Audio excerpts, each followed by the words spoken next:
Hello everyone and welcome to my channel.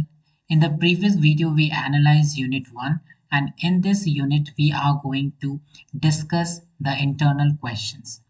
पिछले video में हम लोगों ने यूनिट 1 को एनालाइज किया था एंड इस वीडियो में हम लोग यूनिट 1 में जितने भी इंटरनल क्वेश्चंस है उसको डिस्कस करेंगे.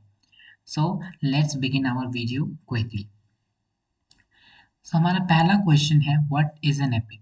ठीक है, एपिक क्या है आपको डिफाइन करना है कि एपिक क्या है. You will have to give the definition of the term epic. So an epic is a long narrative poem which recounts the heroic deeds of the hero. An epic has a serious subject, vivid descriptions and long speeches. Epic एक long narrative poem है. Epic actually एक poem है, बहुत ज़्यादा लंबा होता है and उसमें हीरो होता है एंड उस हीरो का जो डीड्स है, हीरोइक डीड्स है, एडवेंचर्स है, आर्टवर्स जर्नी है, उसका व्याख्यान एपिक में किया जाता है. एपिक का जो सब्जेक्ट होता है वो बहुत ज़्यादा सीरियस होता है. नॉन सीरियस चीज़ों पे एपिक नहीं लिखी जा सकती है एंड इसका टाइम फ्रेम बहुत ज़्यादा होता है. It covers centuries and generations. In Mahabharata it has covered 3 generations. इसमें लॉन्ग स्पीचेस होते हैं. It is ग्रैंडिलोक्वेंट.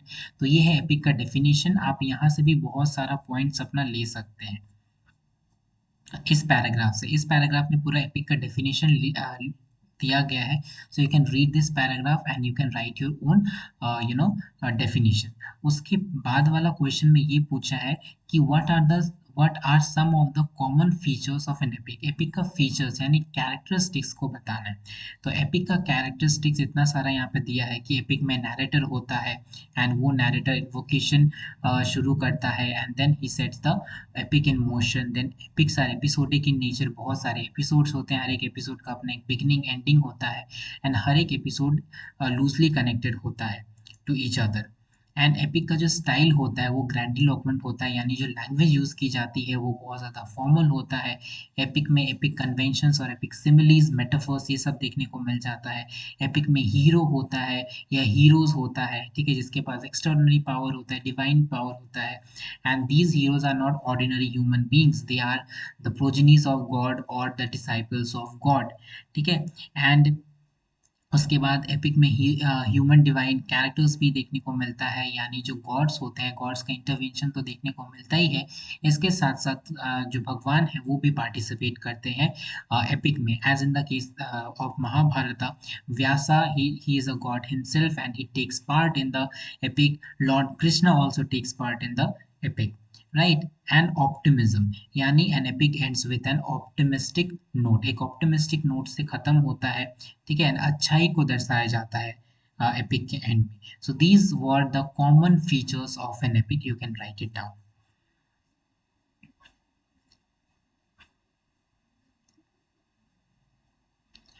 So our next question is comment on the important narrators in the Mahabharata. ठीक है, महाभारत में जितने भी important narrators है उसमें comment करना है. And who is the tale being told to. और ये जो कहानी है महाभारत ये किसे सुनाई जा रही है. Okay. So there are 3 important narrators. इस महाभारत में हमें 3 इंपॉर्टेंट नैरेटर्स देखने को मिल जाते हैं. पहला जो नैरेटर है and he has narrated the whole Mahabharat, Ugrasrava. He is the son of a bard and he has recited the whole Mahabharat.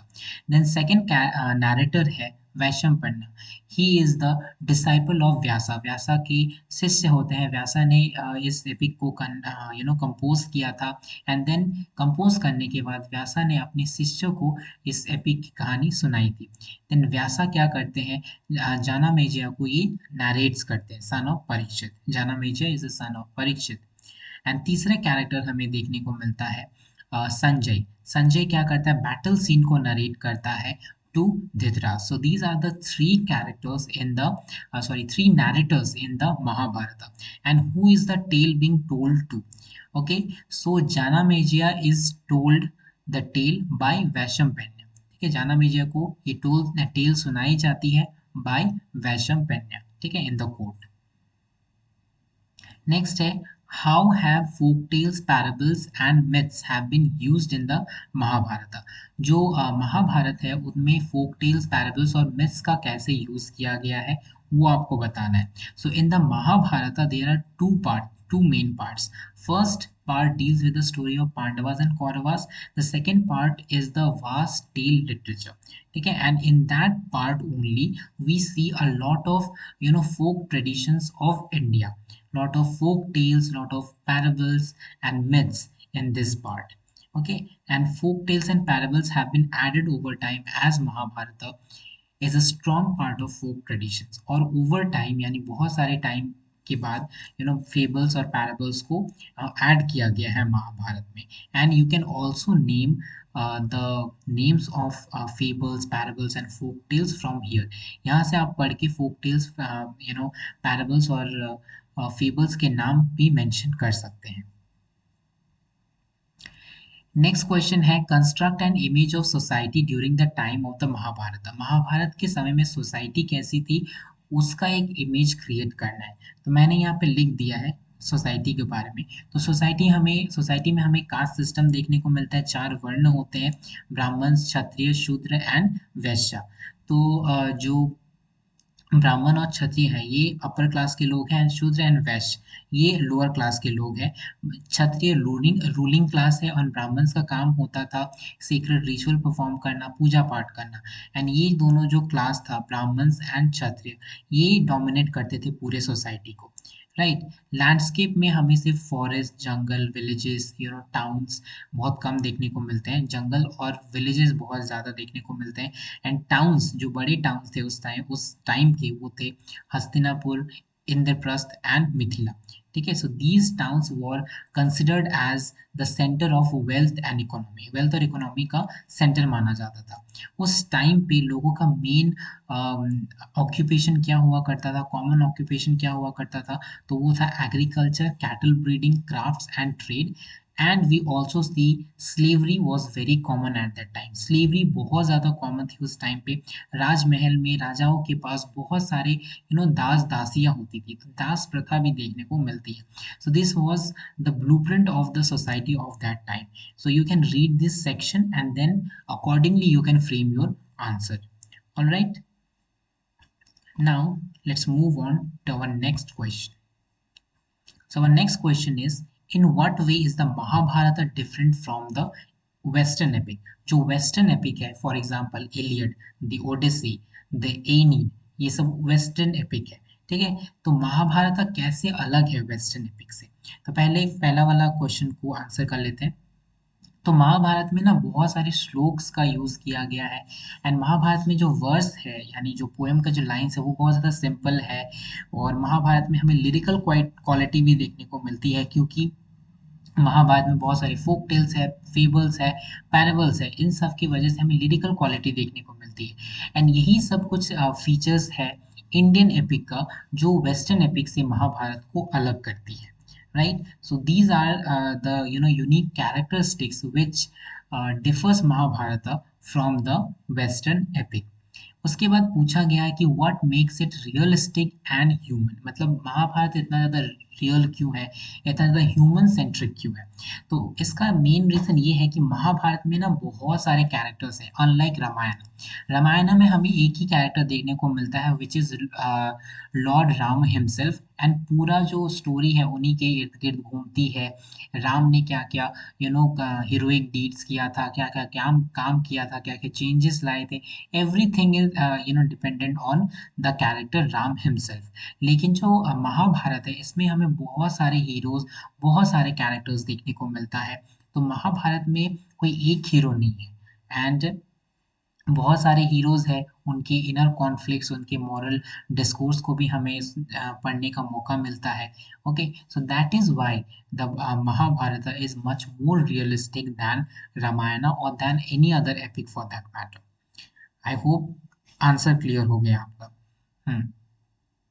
Next character is the Mahabharat a literary text. क्या महाभारत एक लिटरेरी टेक्स्ट है? उसको डिस्कस करना है. तो of course Mahabharata is a literary text. And now मैंने यहाँ पे लिखा है कि जो महाभारत है उसका रिसेप्शन क्या है over the centuries. So the reception of Mahabharata, यहाँ से आप अपना आंसर लिख सकते हैं. It has been viewed as a historical narrative because it recounts the itihasa that happened at that time. Okay, it is also a work of moral discourse, a moral code of conduct. It has also been viewed as political narrative because बहुत सारे political intrigues देखने को मिलते हैं, स्ट्रैटेजम्स देखने को मिलती है, ठीक है, शकुनी बहुत ज़्यादा स्ट्रैटेजीज करते हैं, ओवरऑल पॉलिटिक्स बहुत होता है इस एपिक में, ठीक है। It is also been viewed as Dhvani Kavya, poetry of suggestion, and this epic also teaches us to renounce our temptation and ego and attain dharma, vairagya and eternal peace, ठीक है। सो ये है आपका answer for this question. Now, the next question is, would you agree with the view that a human being cannot change his or her destiny? Examine the notion of the fate in the Mahabharata. इसका मतलब है कि क्या आप agree करते हैं कि एक ह्यूमन बीइंग अपने ही डेस्टिनी, अपने भाग्य को चेंज कर सकता है? So I personally do not agree. हम अग्री नहीं करते कि ह्यूमन बीइंग अपने डेस्टिनी को चेंज कर सकता है, because destiny is predetermined, ये प्री डिटर्मिन्ड होता है, पहले से डिसाइडेड होता है, एंड इट इज इनएविटेबल, यानी कि इसे टाला नहीं जा सकता है। जो होना होगा वो होगा ही। इवन आपको अगर फोर नॉलेज है इवेंट्स का, अगर आपको पता है कि आगे क्या होने वाला है, फिर भी आप कुछ भी चेंज नहीं कर सकते। You can not change the course of the action, ठीक है। एंड यहाँ पे जो दुर्योधन है वो भी कमेंट करते हैं फेट के ऊपर एज अनऑल्टरेबल। वो भी कहते हैं कि जो फेट है उसे बदला नहीं जा सकता है, एंड जो मनुष्य का जो एक्ट्स है, जो फेट को बदलना चाहते हैं, डेस्टिनी को चेंज करना चाहते हैं, वो मीनिंगलेस हो जाता है। अगर आपको पता है कि कल क्या होने वाला है और अगर आप पूरा एफर्ट्स लगा रहे हैं फिर भी कुछ नहीं हो सकता, कल जो होना है वो होके ही रहेगा। Okay, so that is why the fate is inevitable, is unalterable. Examine the notion of fate in the Mahabharata. Mahabharat में fate का क्या notion रहता है? So Mahabharata fosters the idea of fate as unalterable, and Duryodhan himself comments on the fate. तो आप वहां से Q लेके, वहां से क्लू लेके आंसर को लिख सकते हैं। एंड फेट जो है एक मोटिव है इस एपिक में, यानी कि एक रिकरिंग आइडिया है, एक रिकरिंग कॉन्सेप्ट है जो पूरे वर्क में बार बार आता है। All right,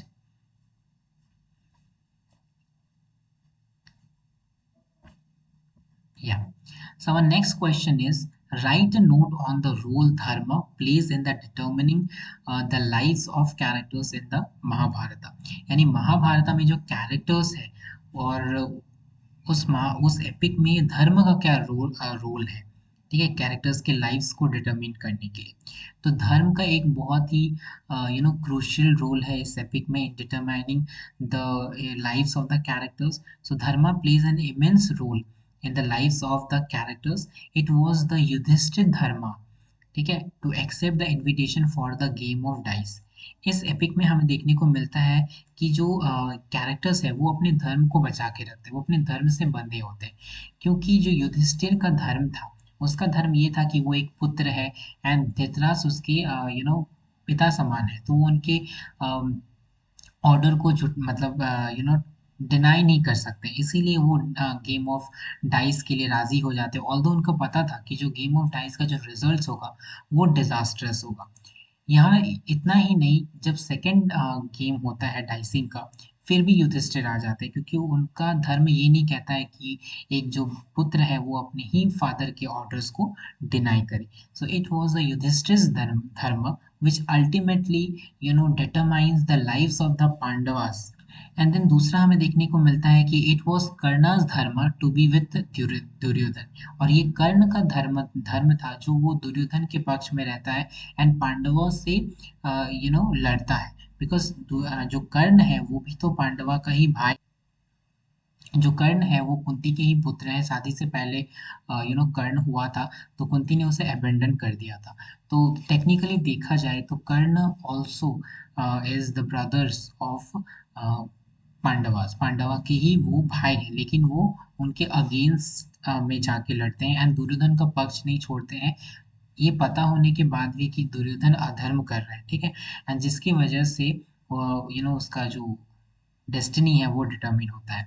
then it was Drona, Bhishma and Vidura's dharmas to let the game of dice continue, and ये इन तीनों का ही धर्म था जिन्होंने गेम ऑफ डाइस को कंटिन्यू होने दिया। जब द्रौपदी को दाव में लगाया जा रहा था, तब पर भी जो द्रोणा है, भीष्म है और विदुर है ये कुछ भी नहीं कहते हैं, they all become mute spectators of the events. ठीक है, तो ऐसे करके आप इस आंसर को कंपोज कर सकते हैं। एंड देन दूसरा क्वेश्चन है, have you watched the Mahabharata और read any of the books based on the Mahabharata? What do you think this tells you about the Mahabharata? क्या आपने कभी भी महाभारत को देखा है, पढ़ा है? ठीक है, और आपको क्या लगता है कि जो महाभारत है किस विषय के ऊपर है, ये क्या कहना चाहता है? तो ये क्वेश्चन आपको खुद से आंसर करना है। If you have seen the serials, the film based on Mahabharata, then आपको वहाँ से क्या सीखने को मिला, आपको क्या लगता है कि ये है क्या, what Mahabharata is all about, तो आपको वो लिखना है। ठीक है, तो इस क्वेश्चन की जो आंसर है उसको आप खुद से ट्राई कीजिएगा लिखने का।